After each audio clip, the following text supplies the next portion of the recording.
민수기 14장 1절부터 10절까지 말씀을 나누겠습니다.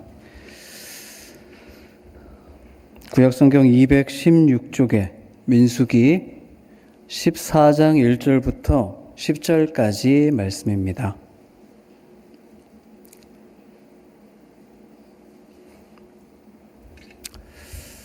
함께 하나님의 말씀을 합독하겠습니다.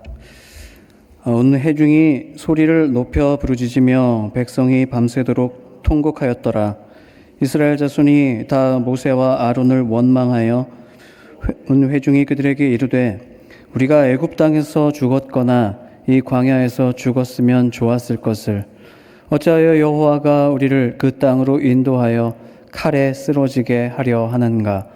우리 처자가 사로잡히리니 애굽으로 돌아가는 것이 낫지 아니하랴. 이에 서로 말하되 우리가 한 지휘관을 세우고 애굽으로 돌아가자 하매 모세와 아론이 이스라엘 자손의 온 회중 앞에서 엎드린지라. 그 땅을 정탐한 자 중 눈의 아들 여호수아와 여분네의 아들 갈렙이 자기들의 옷을 찢고 이스라엘 자손의 온 회중에게 말하여 이르되 우리가 두루 다니며 정탐한 땅은 심히 아름다운 땅이라. 여호와께서 우리를 기뻐하시면 우리를 그 땅으로 인도하여 들이시고 그 땅을 우리에게 주시리라. 이는 과연 젖과 꿀이 흐르는 땅이니라. 다만 여호와를 거역하지는 말라. 또 그 땅 백성을 두려워하지 말라. 그들은 우리의 먹이라. 그들의 보호자는 그들에게서 떠났고 여호와는 우리와 함께 하시느니라. 그들을 두려워하지 말라 하나 온 회중이 그들을 돌로 치려 하는데 그때 여호와의 영광이 회막에서 이스라엘 모든 자손에게 나타나시니라. 아멘. 여러분은 어떤 간단한 투자로 큰 돈을 벌 수 있다고 한다면 어떻게 하시겠습니까? 얼른 투자해서 돈 벌어야죠. 우리 속담에 말 한마디로 천냥빚도 갚는다라는 말이 있죠. 적절히 잘 말한 그 한마디로 큰 빚을 갚을 수 있다는 말입니다. 물론 이 속담은 정말로 한마디 말로 횡재를 얻을 수 있다는 그런 뜻이 아니라 우리의 말의 가치가 그만큼 크다는 뜻이잖아요. 그렇게 큰 가치가 있다면 한마디를 하더라도 신중하고 최선을 다해서 말해야 되지 않겠습니까? 여러분, 요즘 금값이 엄청 오른다죠? 주인 없는 금 한 덩어리가 여러분 눈앞에 딱 떨어져 있다면 어떻게 하시겠습니까? 일단 얼른 주우려고 하지 않겠습니까? 서양 속담에 침묵이 금이다 라는 말이 있습니다. 이 속담도 역시 침묵의 가치가 그만큼 크다는 것을 가리킵니다. 때로는 100마디 말보다 침묵하는 것이 더 가치 있을 때도 있다는 말입니다. 이 두 가지 동서양의 속담은 좋은 말을 하는 것과 또는 차라리 침묵하는 것이 얼마나 가치 있고 또 삶에서 중요한지를 깨닫게 해주는 속담들입니다. 속담만 그걸 가르쳐 줄까요? 제가 야고보서를 통해서 성경에서 얼마나 말을 중요하게 여기고 가르쳐 주는지 말씀을 나눈 적이 있는데요. 여러분, 하나님은 세상을 말씀으로 창조하셨죠. 그리고 말씀이 육신이 되어 이 땅에 오신 우리와 함께 하시는 분이 하나님의 독생자 예수 그리스도이십니다. 예수님은 공생애 동안 말씀의 능력으로 사역하셨습니다. 진리의 말씀을 전하셨고 말씀으로 어둠의 세력을 몰아내셨고 말씀으로 사람들을 치료하셨습니다. 이렇게 하나님의 말씀은 살아있고 능력이 많습니다. 그런데요, 그 하나님은 사람에게, 오직 사람에게만 이 언어의 능력을 주셨습니다. 그래서 사람의 말도 능력이 많습니다. 우리는 언어가 있기 때문에 하나님과 대화할 수 있는 것이죠. 하나님과 대화할 수 있는 특권이 오직 사람에게만 있습니다. 오늘 기도하러 오셨잖아요. 기도를 한번 생각해 보십시오. 기도는 엄청난 말의 능력이잖아요. 우리는 피조물인데 창조주께 말을 하고 그 말을, 그 피조물의 말을, 그 미물의 말을 조물주가 들으시는 것, 그게 기도잖아요. 그런데 들으실 뿐만 아니라 응답을 해주십니다. 대화를 해주십니다. 그래서 그 기도를 통해서 귀신도 쫓고 병도 치료되고 산도 옮기고 모든 놀라운 기적들이 다 그렇게 말을 통해서 이루어지는 것입니다. 그러니까 말이 얼마나 능력이 많습니까? 그런데 이렇게 기도나 또 좋은 말에만 능력이 있는 게 아닙니다. 악한 말에도 힘이 있습니다. 오늘 본문이 그것을 보여주는데요. 잘 아시는 이야기죠. 애굽 종살이를 하던 이스라엘 민족이 이제 모세와 아론을 따라서 출애굽을 하고 그리고 광야로 들어가게 됩니다. 출애굽을 한 이후부터 이스라엘 백성들은 끊임없이 계속해서 원망과 불평의 말을 쏟아냅니다. 그리고 약속하신 가나안 땅 그 문전에 이르기까지도 그 불평하는 것을 쉬지 않습니다. 오늘 2절 말씀인데요. 이스라엘 자손이 다 모세와 아론을 원망하여 온 회중이 그들에게 이르되 우리가 애굽 땅에서 죽었거나 이 광야에서 죽었으면 좋았을 것을. 가나안 땅에 들어가서 적들하고 싸우다 칼에 죽느니 우리 처자들을 저들에게 빼앗기느니 차라리 그냥 노예로 살다 죽을 걸. 차라리 이 광야에서 죽는 게 낫지. 그런 터무니없는 원망과 불평을 쏟아놓는 겁니다. 그런데 무서운 것은 정말 그 말한 대로 된 것입니다. 결국 그들은 자기들의 말 한 대로 광야에서 다 죽고 약속의 땅을 코앞에 두고 들어가지 못했습니다.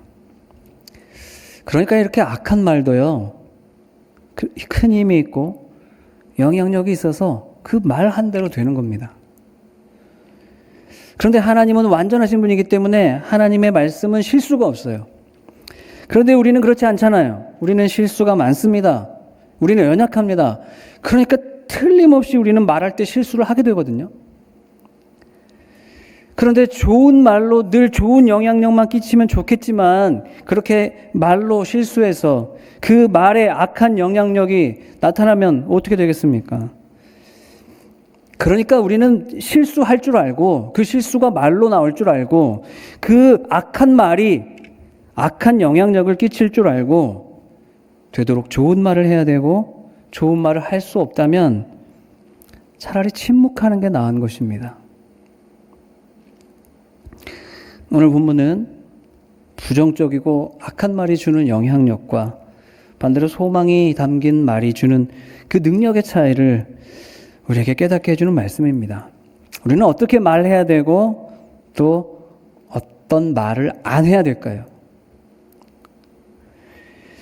애굽을 탈출한 모세와 이스라엘 백성은 하나님의 약속해 주신 땅을 향해 행진했습니다. 그런데 쉽게 그 땅으로 들어가지 못합니다. 반드시 가면 일주일이면 갈 거리를 사막에서 40년가량이나 유랑 생활을 하게 됩니다. 그렇게 유랑하다가 마침내 이제 가나안 땅 근처 요단강 동편에 도착하게 됩니다. 약속의 땅이 바로 눈앞에 있었지만 여전히 그 땅을 쉽게 들어가지는 못합니다. 왜냐하면 가나안 땅은 원래는 이스라엘 백성들의 조상인 아브라함이 살던 땅이었지만 그런데 애굽과 그 가족들이 그 땅을 비운 채로 애굽에서 사는 동안에 지금은 여러 다른 족속들이 들어와서 그 땅을 차지하고 있었기 때문입니다. 그들은 하나님을 섬기지 않고 극심한 죄악 가운데 살아가는 악한 민족들이었습니다. 하나님은 그 패역한 민족들을 내쫓고 그 땅을 정화시키기 위해서 이제 원래 아브라함의 땅이었고 그 자손들의 땅이기 때문에 이제 이스라엘 민족에게 그 땅을 다시 찾으라고 명령하신 것입니다. 그래서 모세는 이 가나안 땅에 들어가기 전에 그 땅을 정복하기에 앞서서 먼저는 12 정탐꾼을 선발합니다. 그 중에 여호수아와 갈렙도 포함되어 있죠. 그 12사람이 가나안 땅에 몰래 들어가서 그 땅의 동태를 미리 파악해 보는 겁니다. 어떤 사람이 살고 있는지, 그들이 먹는 주식은 주로 무엇인지, 그들의 전투 능력과 군대의 규모와 무기의 수준은 어느 정도 되는지, 그런 것들을 40일 동안 정탐을 하고 그리고 나서 이스라엘 모든 백성 앞에 보고하도록 한 겁니다. 그런데 여호수아와 갈렙을 제외한 10명의 정탐꾼들이 아주 부정적인 보고를 하게 되죠. 오늘 읽지는 않았지만 오늘 본문 바로 앞에 민수기 13장 32절 33절의 말씀인데요. 함께 한번 보겠습니다. 이스라엘 자손 앞에서 그 정탐한 땅을 악평하여 이르되 우리가 두루 다니며 정탐한 땅은 그 거주민을 삼키는 땅이요 거기서 본 모든 백성은 신장이 장대한 자들이며 거기서 네피름 후손인 아낙 자손의 거인들을 보았나니 우리는 스스로 보기에도 메뚜기 같으니 그들이 보기에도 그와 같을 것이니라. 여러분 이 말씀에서 32절에 악평하다 라고 한 말씀 히브리어는 디바라고 하는 단어인데요. 단순히 부정적인 평가라는 뜻이 아니고 중상, 비방 이런 뜻입니다. 그러니까 이 단어는 나쁘게 말을 하려고 하는 의도를 가지고 진실을 더 왜곡해서 전하는 것을 뜻합니다. 그러니까 10명의 정탐꾼들은 단지 사실을 보고한 것이 아니라 애초에 의도적으로 그 상황을 더 나쁘게 왜곡하여 전하고 있는 겁니다. 그들은 이렇게 가나안 땅을 악평했습니다. 특히 그곳 사람들의 신장은 아주 장대해서 그 거인 같은 사람들이 보기에 자기들은 메뚜기나 다름이 없다고. 나도 그렇게 생각하는데 그들도 나를 보면 그렇게 생각할 거라고. 나를 메뚜기로 볼 거라고. 그렇게 보고한 것입니다. 물론 그들의 보고가 전혀 틀린 것이 아닐 수도 있죠. 자기들이 본 것을 정말 그대로 느꼈고 그대로 보고했을 수도 있습니다. 하지만 그걸로 끝이라는 거예요. 그게 끝이라는 겁니다. 그들의 많은 부정만 있고 아무 소망도 없습니다. 자기들은 메뚜기 같고 그들이 보기에도 메뚜기 같이 보일 게 뻔하고 그러니까 도무지 우리는 그들과 싸울 수 없고 이미 우리는 졌다고 말하는 것입니다. 그런데 진짜 무서운 일은요, 그 다음에 일어납니다. 그 불평과 부정적인 말이 아주 쉽게, 아주 빨리 전염된다는 것입니다. 1절부터 3절 말씀인데요. 함께 보겠습니다. 온 회중이 소리를 높여 부르짖으며 백성이 밤새도록 통곡하였더라. 이스라엘 자손이 다 모세와 아론을 원망하여 온 회중이 그들에게 이르되 우리가 애굽 땅에서 죽었거나 이 광야에서 죽었으면 좋았을 것을 어찌하여 여호와가 우리를 그 땅으로 인도하여 칼에 쓰러지게 하려 하는가. 우리 처자가 사로잡히니 애굽으로 돌아가는 것이 낫지 아니하랴. 이 말씀 보십시오. 부정적인 생각과 그 부정적인 보고가 얼마나 큰 영향력을 끼치고 또 파괴적입니까? 부정적인 이 말의 힘은 빠르게 주변으로 전염되고 그리고 다 같이 힘 빠지고 다 소망을 잃게 만듭니다. 말 내뱉고 있는 자기 자신뿐만 아니라 그것을 듣는 다른 사람, 내 옆 사람까지도 다 그 부정적인 영향 아래에 있게 하고 만들게 되고 함께 힘 빠지고 함께 절망하게 만든다는 겁니다. 여러분, 사람이 소망이 있다는 게 얼마나 중요해요. 한번 생각해 보십시오. 부모님이 자녀에게 야, 너는 안 돼. 네 머리로는 불가능해. 그러니까 포기해. 너는 그거밖에 안 돼. 라는 말을 부모가 자녀에게 계속 한다고 해보십시오. 아무리 똘똘한 아이도요. 그런 말을 계속 듣다 보면 결국에는 자신감을 다 잃고 진짜로 포기하게 될 겁니다. 마치 물방울이 똑똑 계속 떨어져서 바위 조각도 뚫듯이 부정적인 말도 계속 반복하게 되면 그걸 듣는 사람의 마음은 어느샌가 구멍이 나고 조각이 나고 결국 쪼개지게 되는 것입니다. 사람이 소망을 완전히 잃으면 인생은 파멸하게 되는 겁니다. 여러분, 우리가 그렇게 파멸하게 되면 누가 가장 좋아할까요? 누가 가장 원하는 일일까요? 사탄이 좋아할 일 아닙니까? 그러니까 사탄은 우리가 소망을 잃고 절망하게 만들려면 어떤 방법을 써서라도 그렇게 하려고 할 것입니다. 사탄이 우리를 어떻게 절망시킬까요? 어떻게 하면 우리는 절망할까요? 말을 통해서 하는 겁니다. 말을 통해서. 한마디 악한 말로도 자기 자신뿐만 아니라 다른 사람들까지도 함께 죽음으로 몰고 갈 수 있는 그 파괴력이 말에 있고 사탄은 적극 그것을 악용하는 것입니다. 사탄은 주로 우리를 거짓말로 절망시킬 것입니다. 여러분, 소망이 없다. 이제 가망이 없다. 이제 희망이 없다. 하는 모든 말은 다 사탄의 거짓말입니다. 왜 그렇습니까? 하나님의 말씀인 성경은 소망이 항상 있다고 말씀하기 때문입니다. 고린도전서 13장 13절 말씀인데요. 함께 보겠습니다. 그런즉 믿음, 소망, 사랑 이 세 가지는 항상 있을 것인데 그 중에 제일은 사랑이라. 그 중에 제일은 사랑이라는 이 말씀 너무나 잘 아시는 말씀이죠. 그런데 이 말씀을 잘 보십시오. 소망은 항상 있다고 말씀하잖아요. 소망은 항상 있습니다. 그러니까 이제 소망이 없다 라는 말은 거짓말이고 하나님의 말씀이 아니라면 사탄의 말이 분명합니다. 그런데 여러분, 그렇게 소망이 없다 라고 하는 이 사탄의 거짓말에 속아서, 그래서 우리가 그 속아 내뱉게 되는 부정적인 말이 무엇인지 아십니까? 그게 불평입니다. 내가 바라고 기대한 무언가가 무너졌을 때, 더 이상 소망이 없다고 여길 때, 그때 내뱉게 되는 말, 그게 불평이잖아요. 생각해 보십시오. 여러분, 소망이 있는 사람이 불평을 합니까? 소망이 있는데 불평이 나옵니까? 여러분의 가족과 자녀에 대해서 여전히 소망이 남아있다고 믿는다면 가정에서 불평이 나오시겠습니까? 우리 교회에, 다른 성도에게 아직 우리 전주 온누리교회에 소망이 남아있다고 믿는다면 교회를 향한 불평이 나오십니까?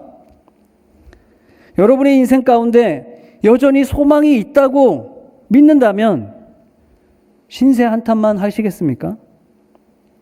여러분, 불평은 소망이 없다고 여기기 때문에 나오는 것입니다. 그런데 성경은 소망이 항상 있을 것이라고 말씀하잖아요. 다시 말해서 우리가 불평을 하게 되는 이유는 소망이 없다는 거짓말에 속고 있기 때문입니다. 오늘 부정적으로 보고했던 10명의 정탐꾼을 보십시오. 그들의 말 속에는 소망이 없어요. 아직 싸워보지도 않았잖아요. 그런데 이미 패배했다고 결론을 내버렸습니다. 그리고 그들의 그 절망적인 보고를 듣고 그 말에 영향받은 사람들을 보십시오. 소망을 잃어버리니까 한결같이 다 같이 불평을 늘어놓기 시작하잖아요. 왜 우리를 여기로 인도했습니까? 차라리 그때 죽게 내버려 두시지. 살려줘도 불평하잖아요. 10절에 보면 심지어 여호수아와 갈렙을 돌로 쳐 죽이려고까지 하고 있습니다. 소망이 없다는 그 사탄의 거짓말에 이스라엘 백성들은 심각한 절망과 혼란에 빠지게 된 겁니다. 무서운 일이지 않습니까? 10명의 정탐꾼처럼 만약 저와 여러분이 그렇게 다른 사람을 향해 소망 없는 말로 낙심시킨다면, 우리의 불평으로 다른 사람의 마음조차 절망 가운데 전염시켜버린다면 우리는 사탄의 도구가 되는 것 아니겠습니까? 사랑하는 여러분, 저와 여러분은 남을 낙심시키는 사람이 아니라 소망을 주는 사람이 되어야 되지 않겠습니까? 오늘 본문의 여호수아와 갈렙을 한번 보십시오. 여호수아와 갈렙도 역시 자기들의 본 것을 이 앞에 10사람과 똑같이 보고했습니다. 하지만 그것으로 끝이 아니었어요. 비록 가나안 사람들이 강하고 그들에 비한다면 우리들은 한없이 연약하고 작은 게 사실이죠. 사실입니다. 그러나 여호수아와 갈렙은 그 속에서도, 그 현실 속에서도 소망을 찾고 있는 거예요. 7절, 8절 말씀인데요. 함께 보겠습니다. 이스라엘 자손의 온 회중에게 말하여 이르되 우리가 두루 다니며 정탐한 땅은 심히 아름다운 땅이라. 여호와께서 우리를 기뻐하시면 우리를 그 땅으로 인도하여 들이시고 그 땅을 우리에게 주시리라. 이는 과연 젖과 꿀이 흐르는 땅이니라. 아멘. 10명의 정탐꾼은 악평을 했습니다. 그러나 똑같은 것을 보고서도 여호수아와 갈렙은 호평을 하고 있습니다. 하나님의 약속대로 그 땅은 심히 아름답고 젖과 꿀이 흐르고 있음을 본 것입니다. 여러분, 그런데요, 젖과 꿀이 강같이 흐르는 땅이 세상에 어디 있습니까? 우리가 흔히 가나안 땅을 젖과 꿀이 흐르는 땅이라고 표현할 때 그 말을 들으면 어떤 비옥한 평야, 풍요로운 농토를 상상하게 되죠. 하지만 실제 가나안 땅의 지형은 전혀 그렇지 않습니다. 가나안 땅은 대부분 산악지대와 구릉, 험한 골짜기로 이루어졌습니다. 비옥한 평야라고는 극히 일부분에 불과합니다. 그러면 왜 그 땅이 젖과 꿀이 흐르는 땅일까요? 당대의 경제 구조 속에서 젖은 목축업을, 꿀은 양봉업을 의미합니다. 다시 말해서 가나안 땅은 농사짓기 좋은 평야가 아니고 산악지형에서 양과 염소를 기르기에 좋고 야생화가 풍부해서 양봉을 하기에 유리한 지역이라는 겁니다. 그러니까 정탐꾼들이 보고 온 땅은, 이제 이스라엘 백성이 곧 들어가야 될 그 땅은 사실 기대했던 유토피아가 아니었던 겁니다. 어쩌면 10명의 정탐꾼은 그 기대가 무너졌기 때문에 그렇게 악평을 했는지도 모르겠습니다. 가나안 땅은 유토피아가 아닙니다. 젖과 꿀이 흐른다는 것은 무슨 천국 같은 교회학교 교과서에 나오는 그런 그림이 아닙니다. 오히려 틀림없이 가나안 땅은 척박한 험지입니다. 그런데도, 그러함에도 여호수아와 갈렙은 그 땅을 심히 아름다운 땅이라고, 젖과 꿀이 흐르는 땅이 분명하다고 고백하고 있는 겁니다.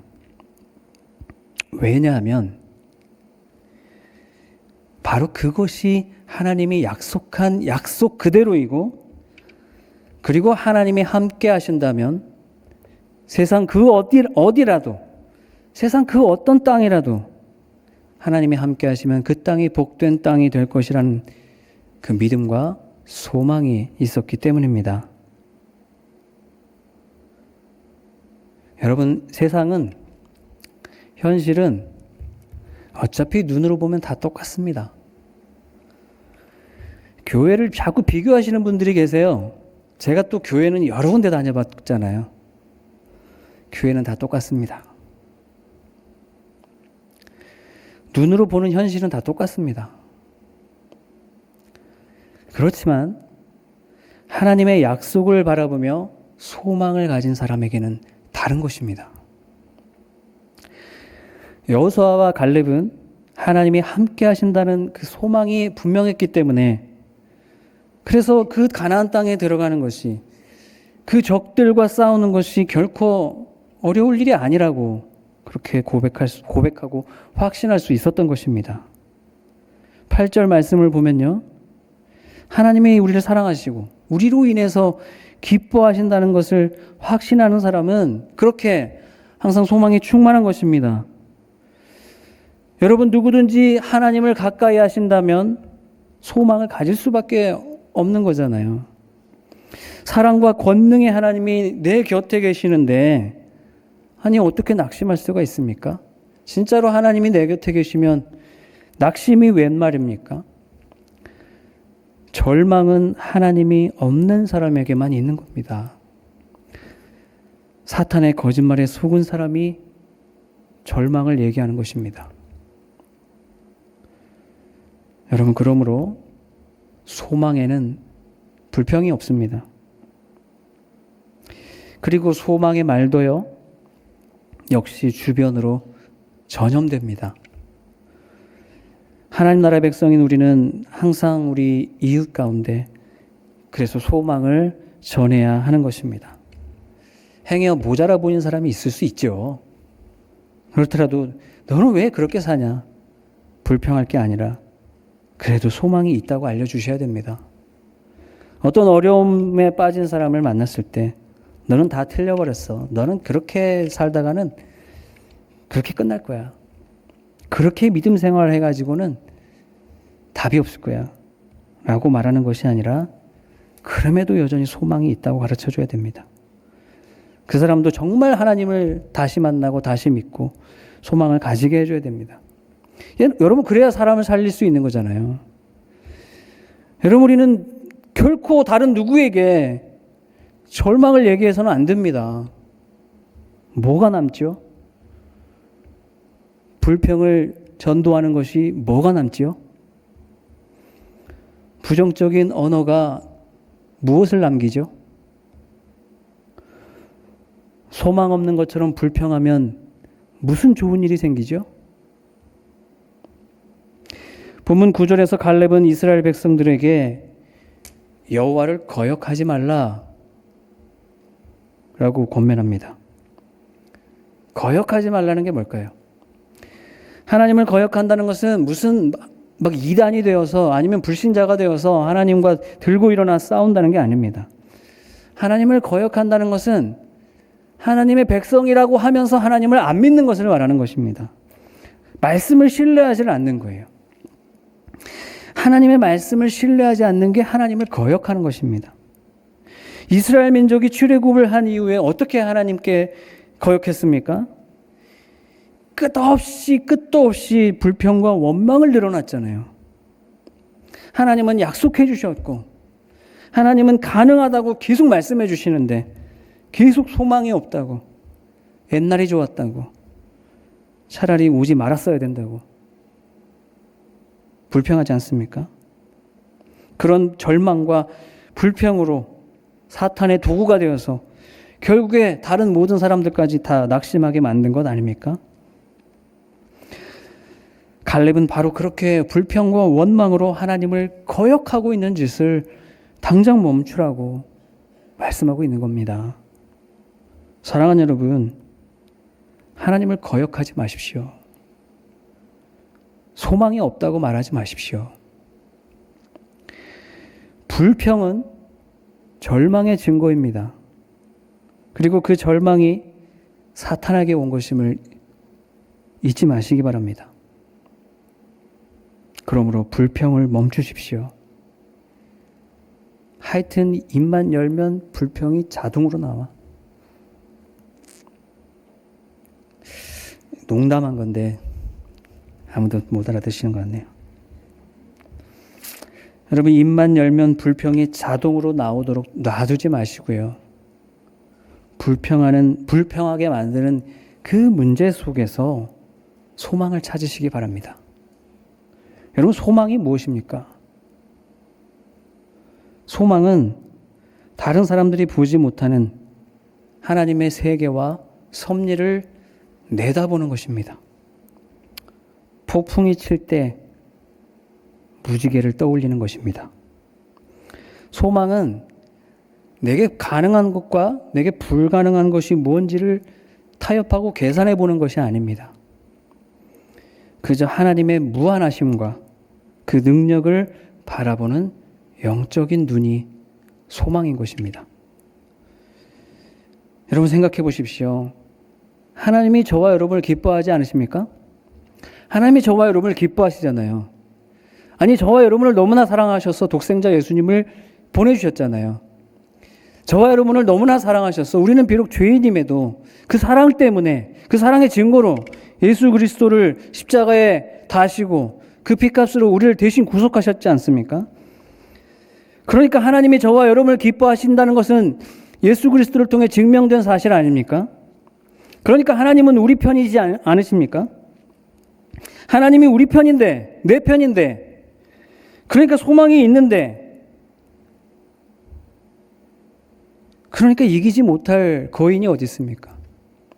도무지 이길 수 없는 이 거인 같은 현실이 소망을 가진 사람에게는 먹이로, 밥으로 보이게 될 것입니다. 본문 9절 말씀인데요. 함께 보겠습니다. 다만 여호와를 거역하지는 말라. 또 그 땅 백성을 두려워하지 말라. 그들은 우리의 먹이라. 그들의 보호자는 그들에게서 떠났고 여호와는 우리와 함께 하시느니라. 그들을 두려워하지 말라. 아멘. 사랑하는 여러분, 우리는 다 연약한 사람이지요. 맞습니다. 내 모습만 보면 소망이 없을 수밖에 없습니다. 그러나 여러분, 우리는 우리의 힘만으로 사는 사람들이 아니지 않습니까? 하나님의 사랑과 능력 속에 우리는 살아가고 있습니다. 정말로 우리가 하나님을 똑바로만 볼 수 있다면 우리는 절대로 정말 절망하지 않을 것입니다. 그런데 왜 우리는 소망 없는 사람처럼 그렇게 입술로 불평을 하게 될까요? 자꾸 사탄이 우리의 눈을 가려서 하나님을 보지 못하게 만들기 때문입니다. 자꾸 우리 자신과 세상과 내 현실만 모르게 만드는 거예요.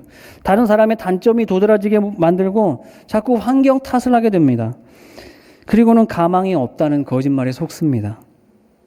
그래서 부정적인 말을 내뱉고 그 말의 영향력은 나를 해치고 뿐만 아니라 다른 사람에게도 악영향을 미치게 만들게 되는 겁니다. 여러분, 특별히 우리 교회의 모든 직분자들과 또 내일 임직하시는 분들께 당부드립니다. 좋은 말을 천금처럼, 침묵을 금처럼 여기시며 부디 우리 교회를 더 건강한 공동체로 세워주시기를 부탁드립니다. 여러분, 오늘 말씀에요. 12 정탐꾼은 모두가 다 각 지파의 지도자들입니다. 지도자들, 공동체의 리더의 위치에 있는 사람들의 그 말 한마디가 사람을 살리고 죽이고 공동체를 살리고 죽이기도 할 수 있는 것입니다. 사탄에게 속지 마시고 소망은 항상 있음을 기억하시기 바랍니다. 어떤 상황에서도 하나님을 바라보며 소망을 새롭게 하시기를 바랍니다. 바라고 기대했던 일이 무너져서 그래서 또다시 불평이 나오려고 할 때에 그 무너졌던 바람과 그 기대를 기도로 바꾸십시오. 다른 사람의 꼴을 보면 한심해가지고 막 불평이 나오려고 할 때에 그 사람의 부족함을 채워달라고 기도해 주십시오.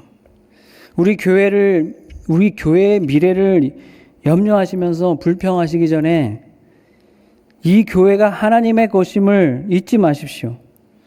하나님의 교회입니다. 그것을 인정하고 기도하십시오. 여러분의 매사가 불만스러우시다면 하나님께서 채워주시고 참 만족을 주실 것을 기대하며 소망으로 기도하십시오. 불평의 말들을 기도로 바꾸고 절망을 소망으로 바꾸어 가십시오. 그래서 우리로 인하여서 우리 가정과 우리 교회와 또 우리 이웃이 소망으로 더 넘쳐나게 되며 여호수아와 갈렙처럼 하나님의 약속하신 천국을 기업으로 받고 또 이 땅에서도 매일매일이 승리의 영광을 누리시는 삶 되시기를 간절히 바랍니다.